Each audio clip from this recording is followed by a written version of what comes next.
Hey everyone, welcome to episode 132 of the Lift Free and Die Hard podcast. I used to call it something different back the last time my friend Eric Bach was a guest. It's been a while. But in the meantime, of course, I'm your host, Andrew Coates, but I am excited to get Eric back. Eric is one of those people we chip away, try to coordinate something. But now that I have way more efficient with my systems, I have a booking link. He's here. Recently just launched his own podcast. And if you're not super familiar with Eric, well, I think one of the things that has stood out for a long time is that you're what I would term a legacy T Nation writer, which is something that and that's a phrase that I use to describe people like your Tony Gentilcore's, and whether it's your Brett Contraras's, your Ben Bruno's. There's a long list of these people, Lee Boyce, who've done it over a sustained period of time versus the people who've just dropped in and done one here and there. And I think it's still really cool. But I mean, not everybody's Christian Thibodeau, who's been the flagship of the brand for what? Yeah, no doubt. But I actually wanted to ask you, because I'm going right into this, how much power does this have to be like a legacy part of a publication like T Nation, or let's say any publication? How much power does it have to build a brand around? Because if I'm not mistaken, that really probably was the foundation of your brand, very much the same way it was for mine when I started writing for them. Yeah, no doubt. Right. So probably similar to you, I was reading T Nation.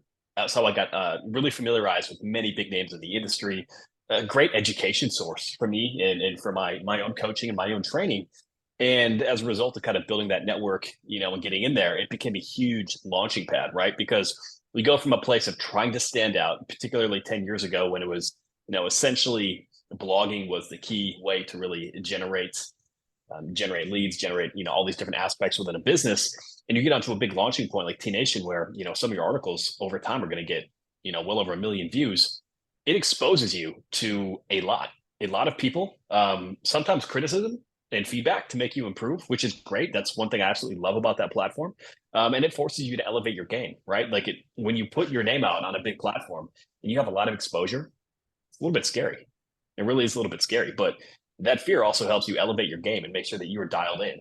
And it becomes a launching point because when you are all of a sudden integrated with a business that has, such a big base and so many excellent coaches out there who have been absolute game changers in the fitness industry and strength and conditioning world for years, it automatically opens a few doors for you as well to collaborate with these other individuals, for us to be able to have a conversation and to reflect back on kicking back some bourbon in Kansas City, something like 8 years ago. Yeah, it was 2017 when we met, and it was actually 2 years before I was published. 2 years before I was published on T Nation. So at that point, I really just before even starting the original form of this podcast. So I was just the other role would be just the coach who works with the clients in front of you, and I still do that stuff. But there were no flags of a greater brand that have built over time. There was certainly no public speaking. So, but I remember that. And I also do remember people who, made effort and were nice. I mean, imagine that, being fucking nice to someone. And you remember the people who were like this very, very early on. And then later on, when I have the ability to, hey, let's get someone on my podcast again, or whatever other sort of thing I can help support someone with, it becomes very easy to support that person. Now, is getting on a publication like T Nation enough? And my guess is no. So what else was important for you to build around this brand flag of being a regular contributor at T Nation? Yeah, I mean, let's just go back to the original process, right? So my original process, and people can actually take this and they can apply to any medium, whether it's T Nation, whether it's YouTube, whether it's, blowing up Instagram. And, so writing was always my preferred way to communicate. It was a way that I also, taking notes is a way that I learned. So much of my education came around reading things, taking notes, synthesizing that information in a way that made sense. So then being able to do and communicate what I was seeing directly with my clients in the gym became the fodder for all the information I was putting out on T Nation. And so essentially, what this led to was, who's writing for T Nation? Okay, so who has these websites? Tony Gentilcore as an example. Okay, great. So who's having a guest post with Tony Gentilcore? Okay, so can I build that relationship with whoever's having a guest post with Tony Gentilcore? Then I can reach out and say, hey, Tony, guess what? I've got this brand new article called Cutting to the Chase around creatine. I would love to, write this for you and take blogging off of your hand for the day.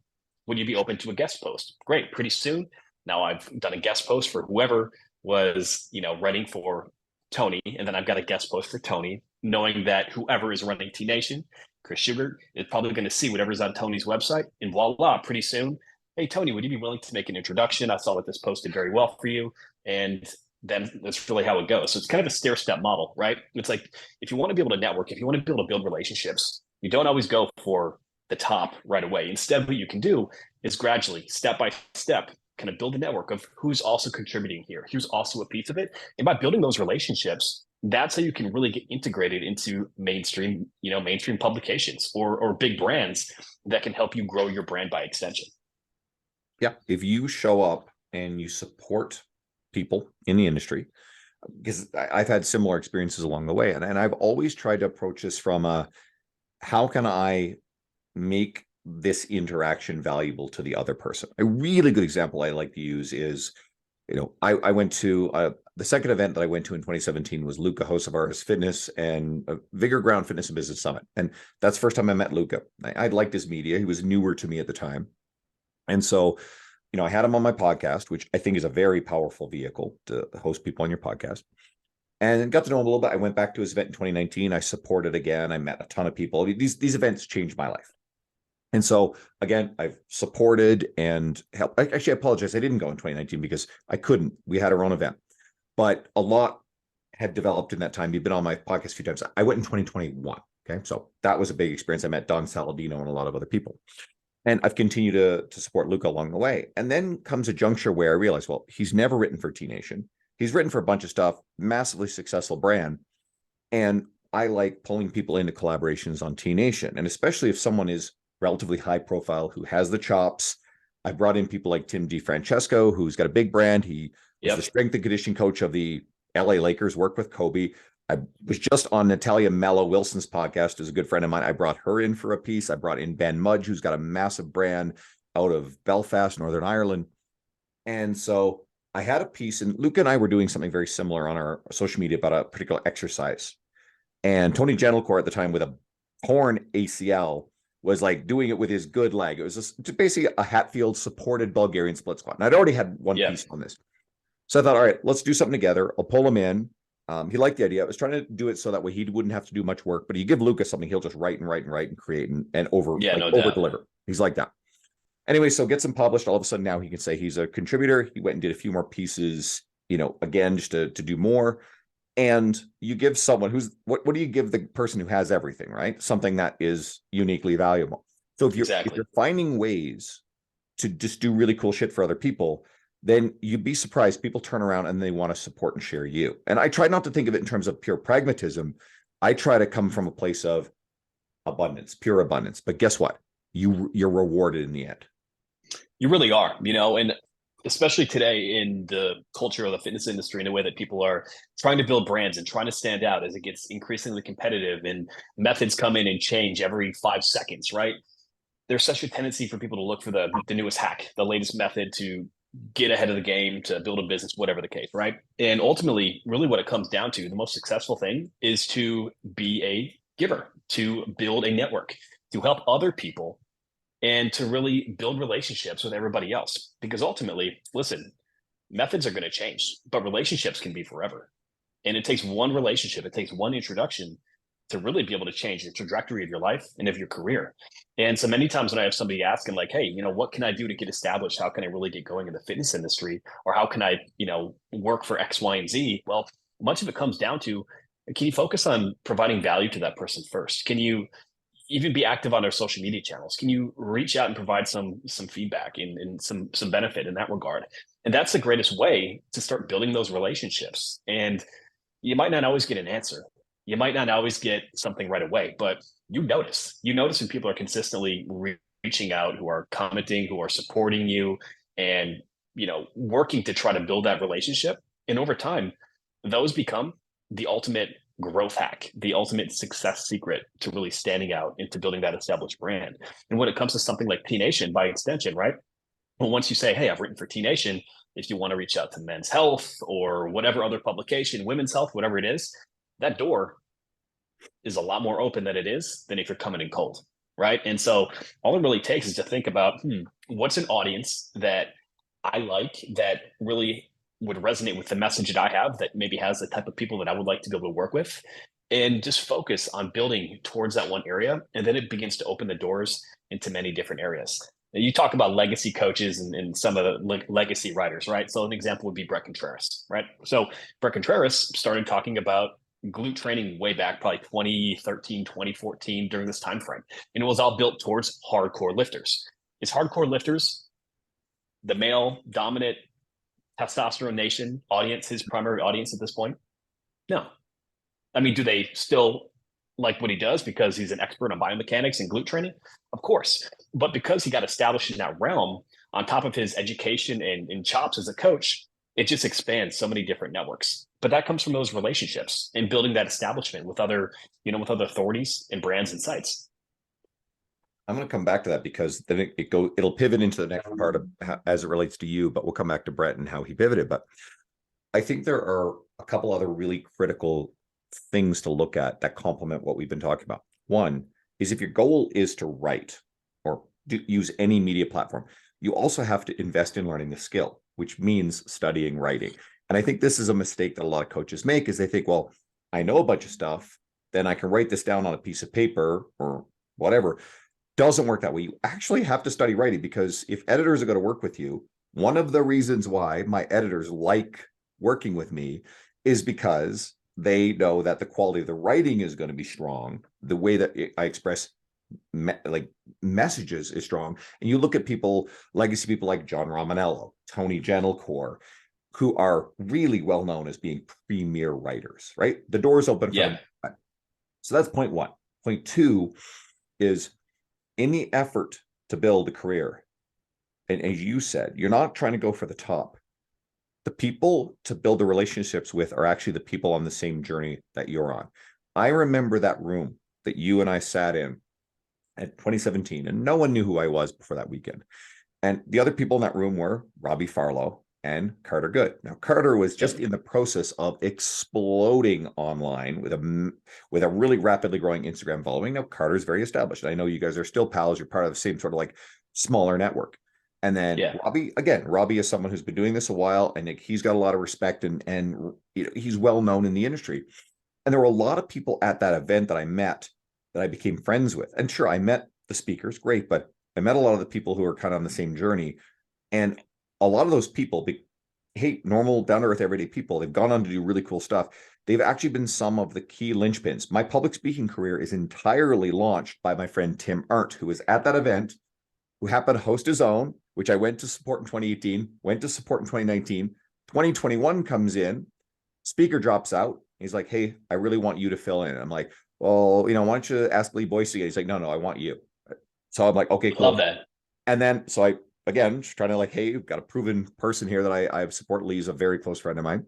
But Tim's like, no, I want you. So I did it. I prepared the hell out of it, read some books on public speaking, and it went really well. And that led to more invitations. And that turned into 8 speaking events last year, 10 this year on the books. It's unbelievable. Like couldn't have imagined. So don't discount the people on the same journey as you, and treat them well. Okay. So now back to Brett and pivoting. So as you alluded to, what happened with Brett? Leaned into other forms of media, and his brand exploded, especially with female lifters, because they're more interested in glute training, right? So you, before we got on air, mentioned how you just recently started a podcast. You're doubling it to YouTube. And so what's the thought process and the long game in that, essentially a pivot in brand media delivery? Yeah, that's a great question. So brand media delivery, right? Again, when it comes to really providing value, the way to really help people understand the quality of what you can do as a coach, as a professional, isn't always just short form, right? We all know that short form content is the rage. It's what goes viral, so on and so forth, whatever different platforms. However, if you truly want to be able to help people, if you can go in depth and help them understand the why and communicate in a clear-cut, concise way where they understand the methods behind what they're doing, and frankly can start to parse through all the bullshit, all the gimmicks that are out there, and truly understand the underlying mechanics of building the body that they want, that is how people begin to know, like, and trust you as an authority. In the same realm, when people hear your voice, when you can have communication, when they can tell our inflections, or we joke about, kicking back whiskey in Kansas City and how it became all these different relationships that came through. Well, people can start to understand who you are as a person as well. And ultimately, just like when you're working with a client in the gym, people want to do business with those who they know, like, and trust. So in the case of shifting to a different media, well, listen, do people still read? Of course they do. Of course they do. However, a lot of people are spending more time on the go. They're listening to podcasts. You might be listening to this in the gym or on the commute to go pick up your kid or whatever it is. Or you could be watching a YouTube video, in the evening instead of watching a sitcom. These are all different ways that we consume media. So when it becomes, or when things shift in an industry and the way that people consume things begins to shift, you don't need to completely reinvent the wheel of everything that you're doing, especially if you have key principles, you have key underlying components that are part of your brand. They're part of the way that you coach, the way that you help people. And if you can communicate those simply in a different medium, one, that's going to build an incredible skill set for you, being able to speak better, to be better on camera. And it's also going to help people connect in a different way. Think of it this way, right? If you would look on like the analytics of a social media account, you would have some people who only look at like your feed posts on social media. Some people will only look at stories. Some people won't touch a reel. Some people will only touch a carousel. Well, if you only do one type of media, I'm not saying don't double down on what works, but there's a lot of people who are missing that same message simply because it's not positioned in a different way that they like to consume it. So if you can position the same content in multiple different ways that hit different consumers at different levels, you can establish it a lot more with different people. And in some cases, you can provide a lot more context to it because somebody might skim something and be like, hey, these 10 tips on how to lose body fat are incredible. But if you go in depth on a podcast and have a thorough discussion and you're going through each piece for 5-6 minutes, they're going to be able to see the different layers of it and how it can truly apply to them. So being able to branch out into different media, one, if you can flow with some of the different trends that happen throughout the industry, that's great. But in addition, it allows you to communicate in a different way to reach a greater audience while sticking true to your core message. And I think both of those components are absolutely crucial for longevity in the fitness industry. What do you say to the coach who feels pressure to do all the things where, as you said, you've built quite the career to where you have a team, you have those kind of resources, right? And a lot of coaches, I still coach very full time in person. I love it. And I have more bandwidth to do a lot of stuff than everybody, but there are limits to mine. And to your example, I am weak on the video end of things because I find that I'm more efficient on social media with short form writing, which I'm able to use and reuse. I enjoy the podcast side of stuff. And it's a trade-off that I understand. It's also something where I know that in a perfect world, I could be on more social media platforms, but there are probably limits to what I can do. So how do you help the coach who feels limited choose what's appropriate to them? And maybe even a greater conversation to how you were able to build to where you have the resources to have the team that can expand your bandwidth. Yeah, that's an incredible question, right? Because there's so many different options and everything seems like a bright, shiny object that could be the next thing to launch your business into the stratosphere. So the way that I like to think about this is similar to exercise, right? If you have somebody who would love to train 6 days a week, but they simply can't do it with their schedule, they have no business doing a program that's going to take them 6 days a week, right? You'd be much better off with a total body training split that has them 3 days a week, or at least it doesn't have all these gaps within it, right? Similar, we have to think, what is your bandwidth to create content, to put content out? If we start with something that's impractical based on your schedule, based on your structure, you're setting yourself up with an expectation that is likely to lead in failure.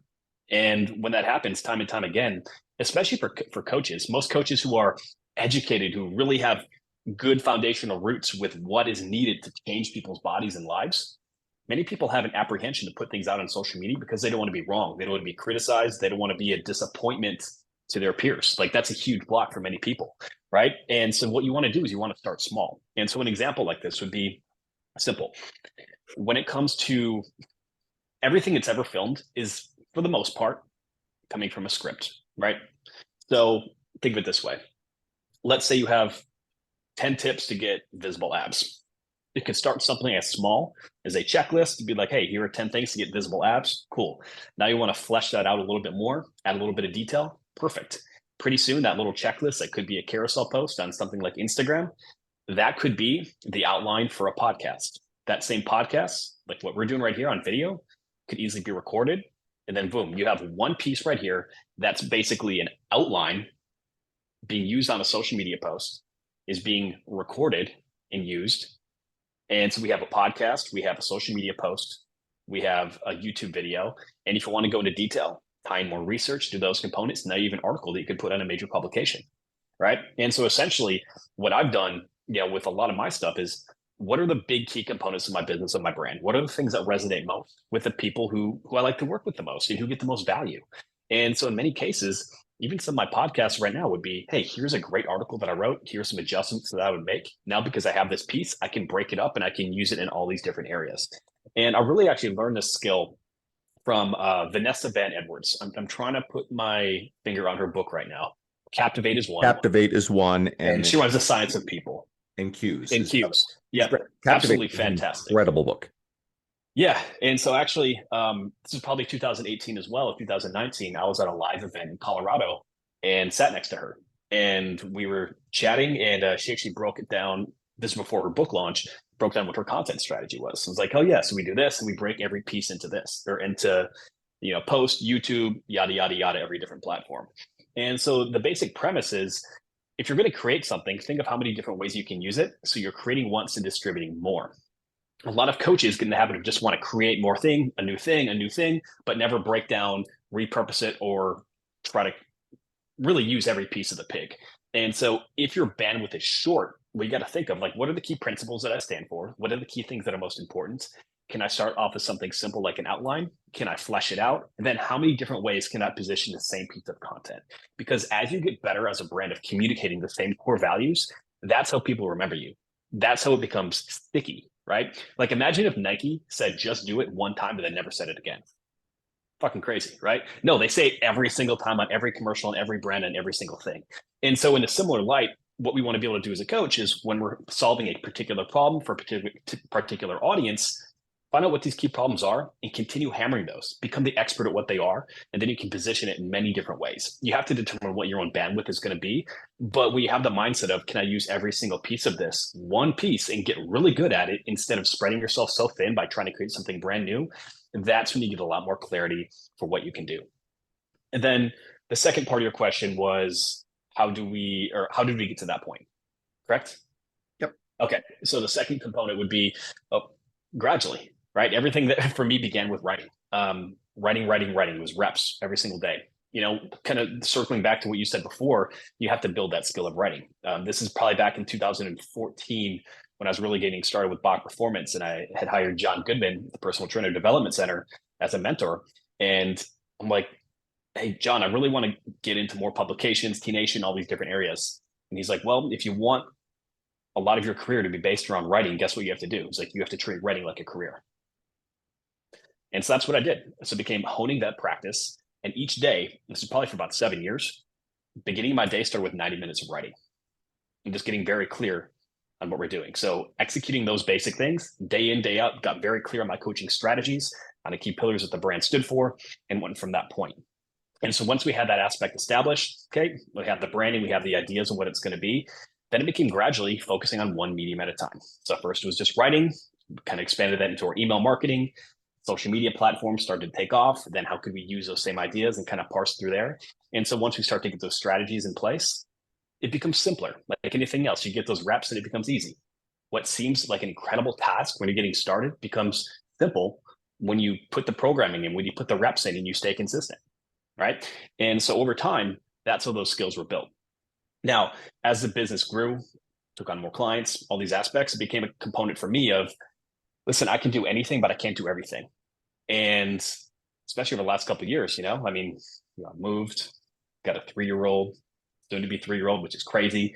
And, as much as I would love to be putting out new content and hammering things the same way that I was when I was 25, 26, it wouldn't be fair to my family, right? And so in that case, it was, can I bring on a family, or can I bring on a team? Can I teach them how to do many of these tasks? And so, for example, my first virtual assistant now is my video editor. He now creates all the thumbnails for my YouTube videos. He edits my podcast, gets all of these components in. And it wasn't that he had all these skills when we began. It was, he became familiar with the brand. We built trust. And then, like anything else, I was educating him. I was teaching him what to do, having him take courses, different components where he could start to build these skills. And together, now we have a seamless team where it can be as simple as, hey, we created this post right here. I want the outline to be made for these different types of medium. And now here we go with the filming and we get everything up and going. So it's a process that takes a little bit of time, but when you really parse down to building the skills in the beginning and then using every piece of it and then bringing the right people in to start developing their skills, it becomes a seamless content machine that can really power your brand. And I think I know this from personal experience that I struggle with the idea of hiring someone else because I think a lot of coaches are worried, well, the other people won't care as much. Now, I understand this whole thing, and it's okay to pretty much decide, hey, I'm going to do a lot of these things in my brand on my own. I think one important thing is any time that it's you speaking, it should be you, right? So like I personally pride myself on responding to messages, and I don't find it necessarily that difficult, even though there's a volume of them. But for me, touch points with clients, I think that has to be me, right? So that's my perception of it. Now, there are really smart people who have people who run their media brand but whoever's running the social media account is very clear on the fact that it's not. Like Dr. Trevor Kashey is a very good example of someone who I don't think even touches his own social media. But when you're interacting with his account, someone's not pretending to be Dr. Trevor Kashey. It's very clear that, hey, it's one of his team, right? So I think you got to get clear on that stuff. Something that underlies all this, and we talk about writing and we talk about you pivoting into other realms that I think people are consuming more. So first thought, when you first got on T Nation, there was nowhere near as much social media. So I think T Nation and anybody who wrote for it at the time was sort of anointed as being like kings of the industry, simply because it was one of the fewer outlets that people were going to for this information. Now it's much easier to build a fairly big brand on social media with just short form video. I think most of the people who've done that well are building long form to funnel people into if they're smart. But T Nation is no longer a major gatekeeper for this stuff. I still think it's a big deal. It doesn't have the exclusivity that it once did. Okay, that's point one. Point two is everything you described. You talked about scripting. All of these things still require the skill of writing. So if someone were to think, well, I'm not interested in writing, therefore I'm not going to go foster this skill. If you are planning podcasts, if you're planning video, if you are doing any of these, building any of these other resources, the skill of writing, I still think, is fundamental to virtually all of it. Thoughts? Totally agree. I really agree because listen, anytime we write, like we're activating the reticular activating system. We are taking thoughts that we are consuming in different areas. And God knows we are consuming a shitload of content from all these different areas, right? And so many people feel overwhelmed and like, how can I use this? Writing gives you the chance to synthesize different information that you're taking in, weave in your personal experiences, the things that you see on a day-to-day basis, things that you've personally done. When you can do that, that's when you start to develop your unique voice. That's when you start to develop your way to stand out differently than everybody else. Because ultimately, look, if we're talking about body composition, a few basic components that are basically rephrased or repositioned in a million different ways, right? I mean, there's still underlying principles for the most part that drive changes in body composition. If you can be able to explain it and you get that concise clarity from doing so through your writing, well, that's how you can stand out as a brand. So ultimately, don't always view writing as a tool of like, hey, I have to create an article and create something long. View it as a way to consolidate the information that you are consuming from so many different areas, a way for you to create clear patterns, clear ways of communicating to provide the message in a way that's going to help the most people. And if you frame it in that regard, you can apply it to any medium. But the way of actually writing itself and building that skill to clearly communicate is something that is, for now, incredibly uniquely human. Like you can put a prompt into ChatGPT and do whatever you want and learn cues for an exercise. But if there's something that you see and you can describe it in a unique way with a story, that's something that can't be imitated at this point, and that's going to ring home for somebody that something is automated probably can't. Yeah, you can tell when something's been written by by a bot. Yeah. Voice. Okay, that is really cool. Something else I was interested in with you, and there's sort of multiple dimensions to this. I think you're also very good at being clear on your messaging and your brand, right? And I think overwhelmingly you speak to men who seek aesthetic goals, right? I mean, I know that there's deeper underlying stuff, but a lot of your marketing appeals to men who want abs, men who want to be ripped, men who want to get jacked, right? I'm correct in Yep. that. Yeah. And I think I'm noticing a trend. I've been talking about this a little bit on some of the podcast appearances I've been on. And there is a trend where I'm seeing some coaches under what I call the guise of empathy are actually criticizing people for their motives, questioning the motives that they want to get abs, lose weight, and otherwise pursue aesthetic goals. And I know where this trend is coming from. I think it's more ideologically driven. I think we've all seen it a lot. And this is not to say that we shouldn't ask a lot of questions to understand where the stuff's coming from.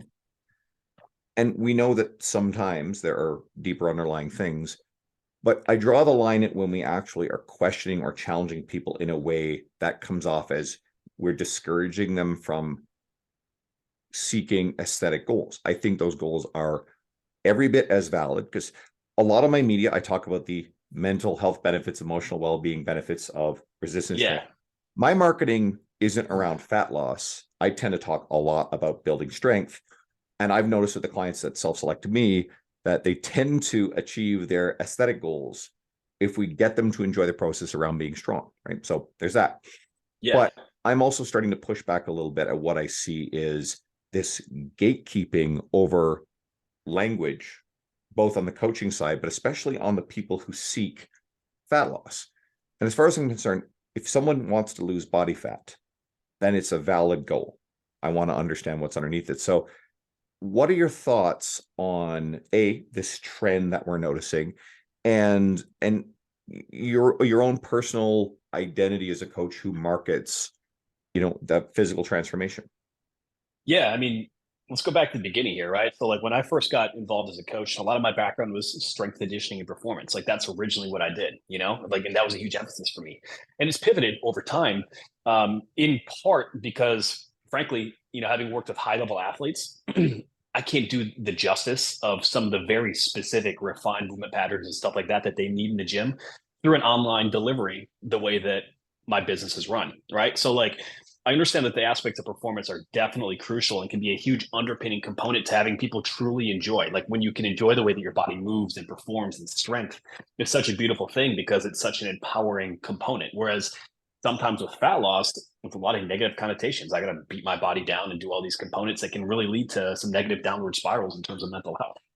And so like when I think about it, is this: if ultimately if I want to be able to help somebody, I have to meet them where they're at, not stand on my perch and yell from the you know just yell just to make noise and correct people, right? If somebody says I want to get toned, like, listen, yeah, I know we can't change the actual tone of the muscle, right? I mean, we can maybe improve myogenic tone with heavy lifting, but that's a discussion way beyond what they're ready to hear. I know that they want to be able to lose fat so they can reveal more definition inside the muscle, like on the muscle. So like let's meet them where they're at. And because of this, I reflect back. I don't know about you, but did you ever do things wrong when you got started in the gym? I know I did. Tons. Right? Tons of shit wrong, right? I read all these magazines with having 14 different exercises for my biceps before I could do a damn chin up. Did that serve me? No, but you know what it did? Even if it wasn't the right information for me at the right time, it got me interested. It got me moving. It got me going in the right direction. Eventually, it became a passion, became a career. Now, not that everyone's gonna, start a fat loss challenge or read something and all of a sudden get inspired to do all these different things. We have to understand that if people are even consuming fitness content on the baseline right now and are interested in achieving any goal related to health and fitness and moving, that puts them ahead of about 80% of people, at least in the northern hemisphere over here, right? And so we got to be able to meet people where they're at, and gradually, yes, we can help them achieve their aesthetic goals. We can gradually educate them, highlight what good practices are, how fitness can be a force multiplier and improve every other area of their life, understand the deep-rooted why as to how their life will improve as a result of changing their body composition. And then over time, if that moves to a goal that's more in alignment with maybe the performance style that we like or the different things that we think are going to be best for their long-term future, that's great. But we're not going to get there as an industry, as a society, by just forcing it down people's throat that their goals are somehow wrong. Nobody likes being told that they're wrong. If you actually want to make an impact, you got to meet people where they're at and gradually shift where they want to go by being helpful, by starting to take them there, by gradually educating them, not by trying to be right. Mm. And I like the example you use of tone. I have a post that I've reused a few times that is virtually identical to that. And my like when I see coaches do this little virtue signal, because that's what it is. It's this performative virtue signal because they need content. And they say, oh, tone is not a thing. And there's some people I like who are smart who do this. And my answer is, that's rubbish. Knock this shit off. It's condescending. You know what? We damn well know what they mean. And the only acceptable answer when someone looks at us and sits down and says, this is someone who's brand new, probably the first time they met with us, it's actually really intimidating for them to even step in the gym. It was a big step. And Yeah. then sharing their goal is, hey, I don't want to get too bulky. I want to get toned. The only acceptable answer is, I know exactly what you mean. Tell me more. You listen, you dig. The incorrect answer is, well, actually, tone is not a thing, but you build muscle and get fat and what have you. Like coaches literally fuck right off with that shit. And every time I put up that Yeah. post, the response is almost overwhelmingly positive. People are like, yeah, I used to do that. Stuff like that. If we're shifting coaches' attitudes about stuff like that, we're making massive positive progress. But what ends up happening is the poor person you lecture, well, first of all, you've destroyed trust, you damaged trust. They're not likely to continue on with you. They're probably going to leave. And maybe they're like, well, all trainers are condescending assholes and they don't ever come back and then they never change. Or the next time they get the impulse, they go somewhere else, they walk into a commercial gym, and they may or may not end up in front of a qualified person who's, ethical. There are a lot of good No ones. doubt. We know that, it's a mixed bag. And maybe that person tells them everything they want to hear, takes their money, but doesn't have our skill or integrity.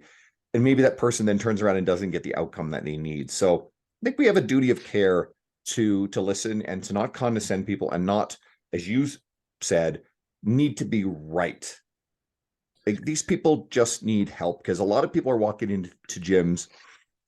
They're tired. They're frustrated. They're unhappy. They want someone to listen to them, and they don't want coaches fighting back and forth over training ideology or complex social ideology. They just want someone to listen to them and go, here's my problem. Can you help me? Instead of someone turning around and going, well, actually, your motivations, I don't think your motivations are valid. You shouldn't care about wanting to look good naked. That's another, like, that I'm starting to have a really big problem with. And I think there Yeah. are coaches who are grifting, and I use that word very clearly, grifting and building brand and status on that sort of narrative. And it's not everybody, but I'm seeing a little bit of it. And I, like you, believe, let's meet them where they're at and let's serve those people, because there's absolutely nothing wrong with a person who wants to get leaner, who wants to have six-pack abs, because over time, as you said, there's a pretty good chance that their goals will evolve. You'll understand deeper motives, and they may change course. A really good example of this is the person who says, I want to lose 20 pounds. Okay. You, me, most coaches know that chances are that number is just some arbitrary number in their head. No And that doubt. probably the way that they'll feel better, look the way they want to look, might in fact actually be down 10 to 15 pounds because they've built a little bit of muscle, the body's transformed.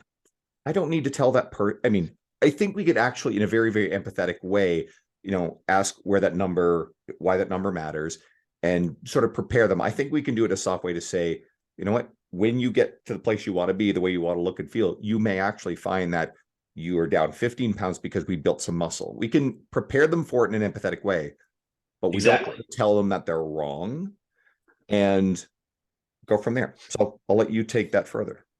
Yeah, I agree 100%, and frankly, looking back at me, probably when I was writing in my, mid 20s and having a pretty big microphone, I'm sure I had a lot of that ego, a lot of things like that going on, definitely saying and making some of those mistakes. And, through experience as a coach, like you learn that aspect, right? Like you can't just harp on trying to be right all the time, to try to have everything go viral based on a comment that you're leaving on a tweet or a carousel post just because it sounds punchy.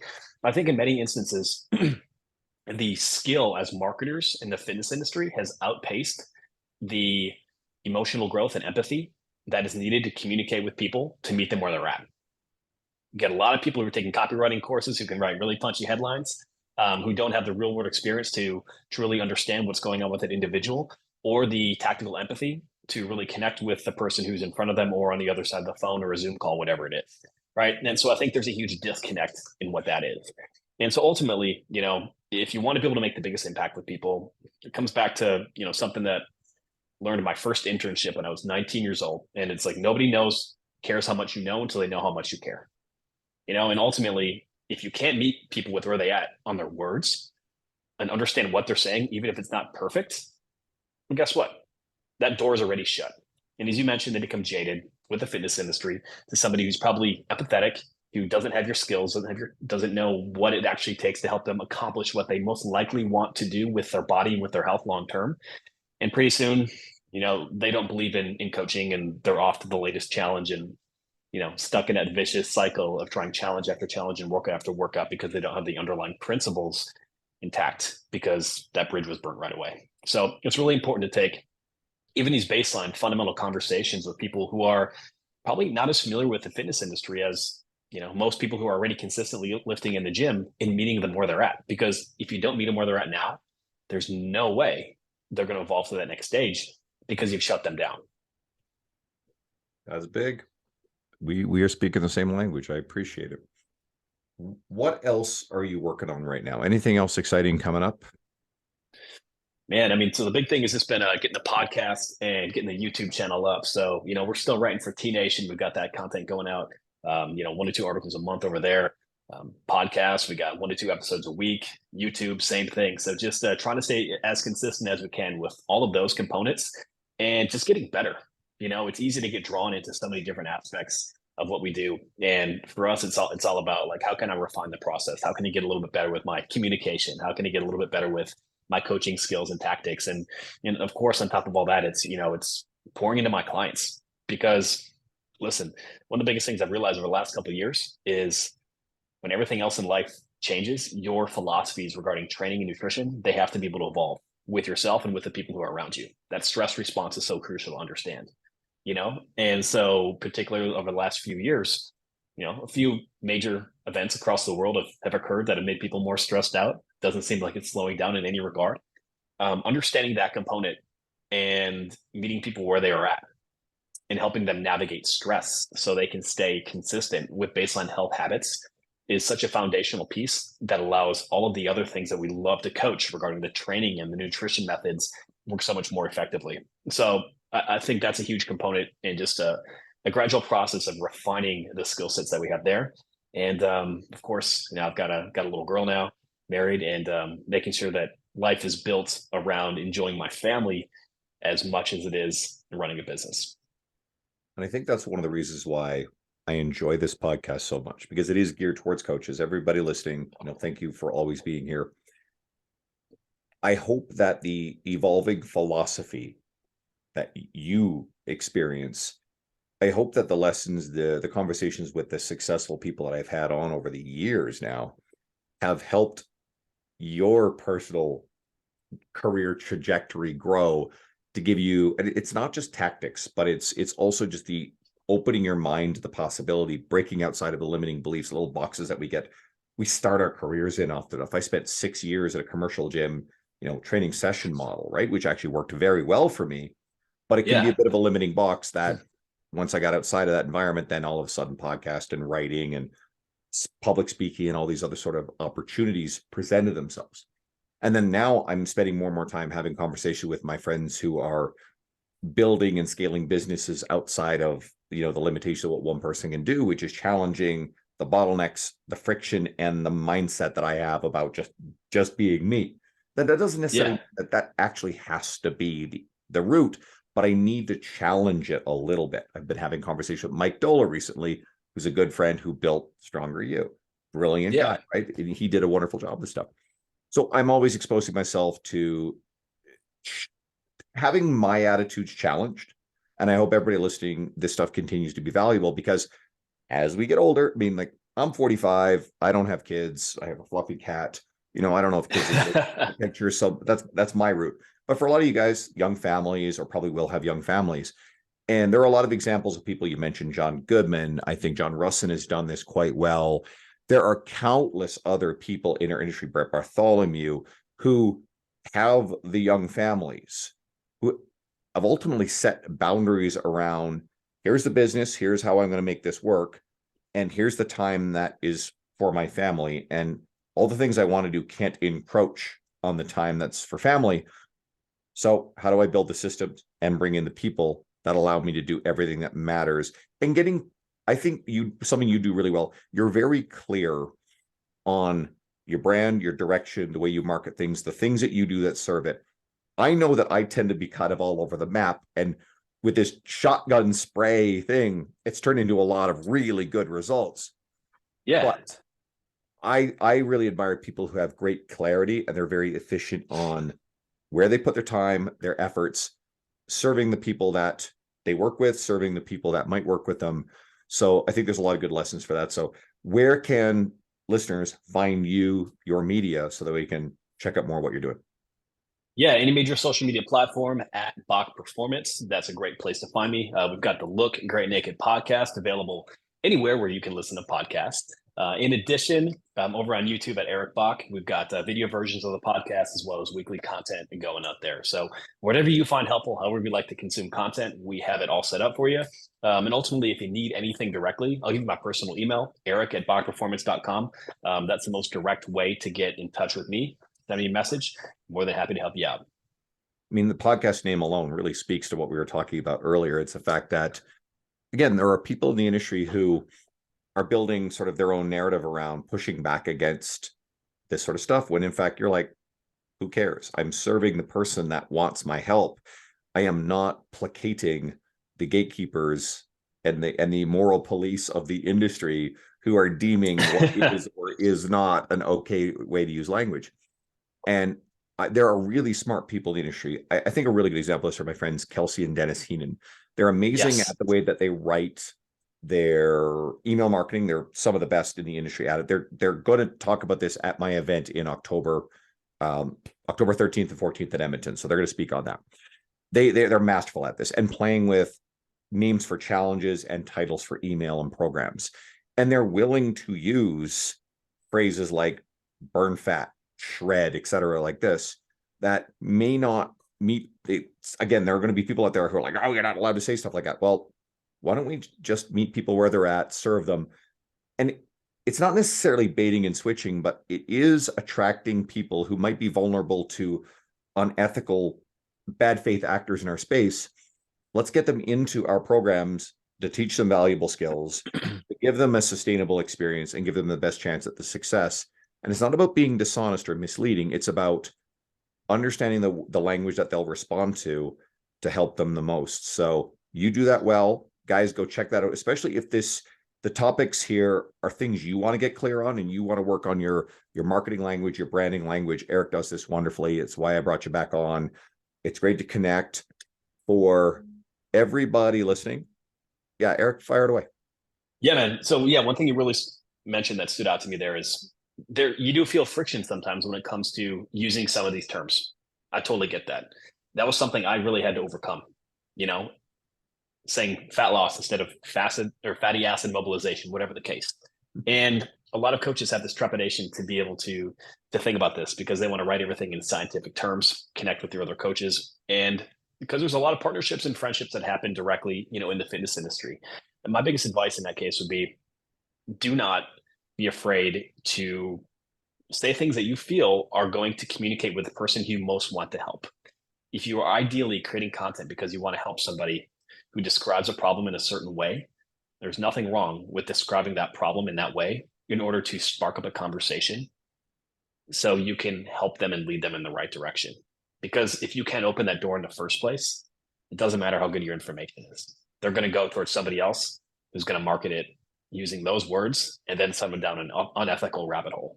And so sometimes it takes getting over the fear of potential pushback from another coach, of somebody else that you admire. But if you understand who you're trying to help and stay true to that mission, and then clearly explain that, if you have any friction with somebody else, then you're going to be off on the right path. So ultimately, just remember what your purpose is and who you want to be able to help. And those coaches aren't paying your mortgage. Just think about that for a sec too, right? To oversimplify. All right, everybody, go check out what Eric is doing. If you are a longtime listener, obviously you know how I am. I endorse the people I bring on. They're doing great work. And if you're someone who is brand new to me because you were just finding this podcast through Eric's media, you can go back in time in the old podcast, Fitness Devil with Dean Guido. Eric's been a guest on before, and you can actually look through the more recent stuff for some of the great people in the industry, like Kelsey and Dennis Heenan, who are doing incredible work. You'll probably find a lot of people that you really like. And guys, thank you again. I will be back with another great guest next week.